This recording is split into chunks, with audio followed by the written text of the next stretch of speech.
Poletje je za nami, nažalost je minil čist prehitro, ne? No, če ste pa tako kot midva bili kar veliko na morju in soncu, pol držim pesti, da imate trenutno dovolj D-vitamina. Kako pa zdaj ta nivo ohraniti? Ker v prihajajočih mesecih ne bo dovolj sonca, moramo za zadostan nivo vitamina poskrbeti sami. V tem videoposnetku boste tako izvedeli, zakaj vitamin D nujno potrebujemo in katera hrana ga dviguje.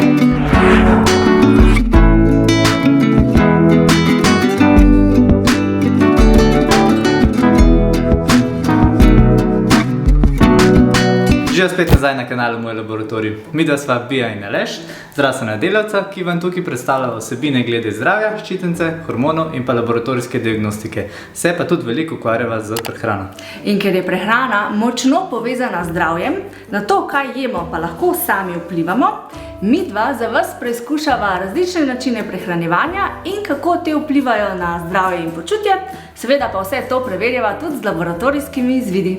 In današnji videoposnetek sodi v serijo tistih, kako izboljšati imunski sistem, za kar je poleg kakovostnega spanca, gibanja in pa uravnotežene prehrane odgovoren tudi D-vitamin. Pri nas v laboratoriju se vsakodnevno srečujemo s pacienti, ki imajo pomanjkanje vitamina D. No, tudi midva si redno pregledujeva kri in ugotovila sva, da Alešu konstantno primanjkuje D-vitamina. Fakt, čisto hinaj. Po mojem vitamina D čist nič zdaj.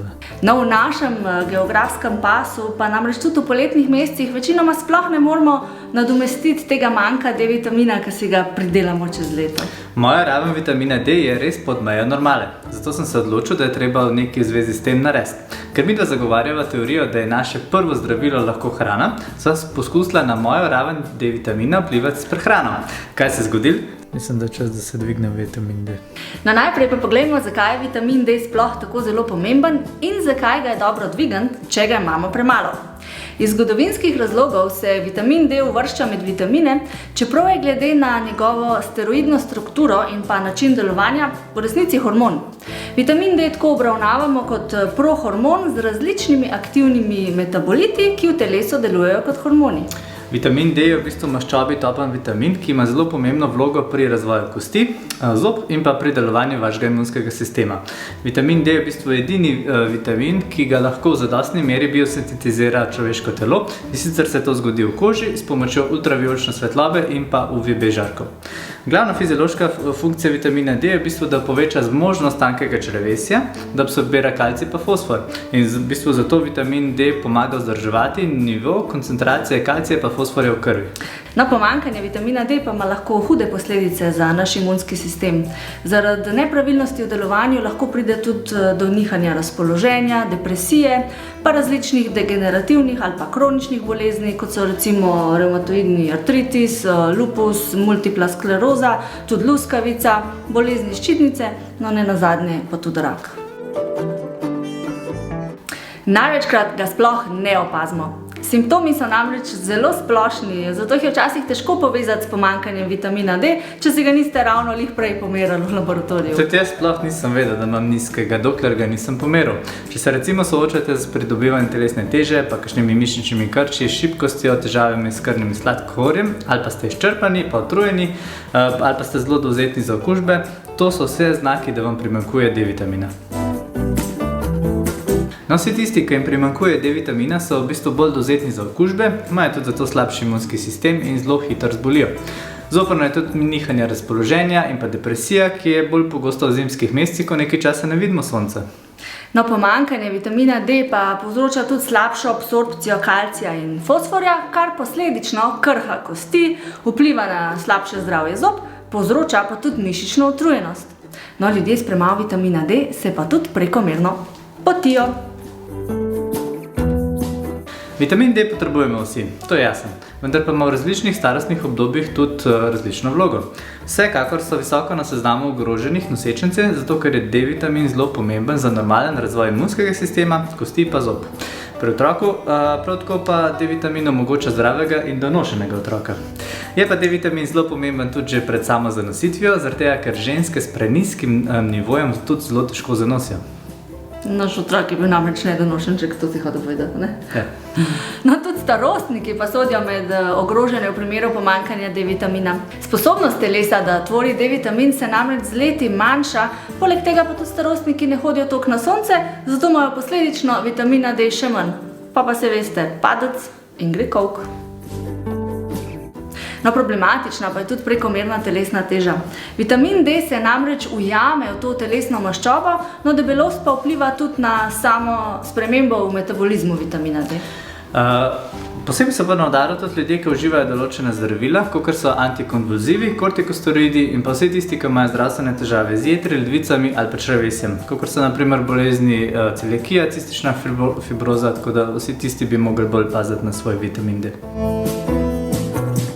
Ker ne moramo celo leto računati na sonce, si je treba za zadostne količine vitamina D pomagati tudi s prehrano. No, je pa naravnih virov vitamina D v bistvu malo. Evo, čas je za pick and chopping in zdaj smo danes v posame stvari, ki imajo full vitamina D. V živilih rastlinskega izvora se vitamin D nahaja v obliki ergokalciferola, to je v bistvu vitamin D2, medtem ko ga v živilih živalskega izvora najdemo kot holekalciferol, to je vitamin D3.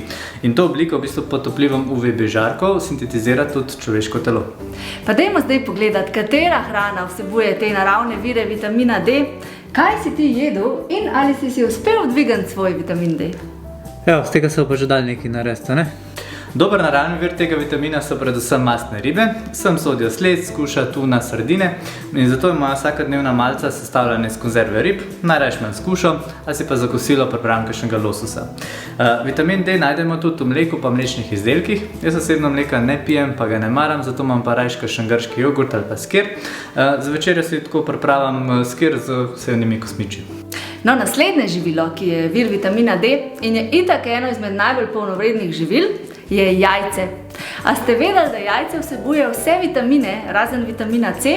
A pa ste vedeli tudi, da se kar 90% beljakovin iz jajca lahko pretvori v človeške beljakovine?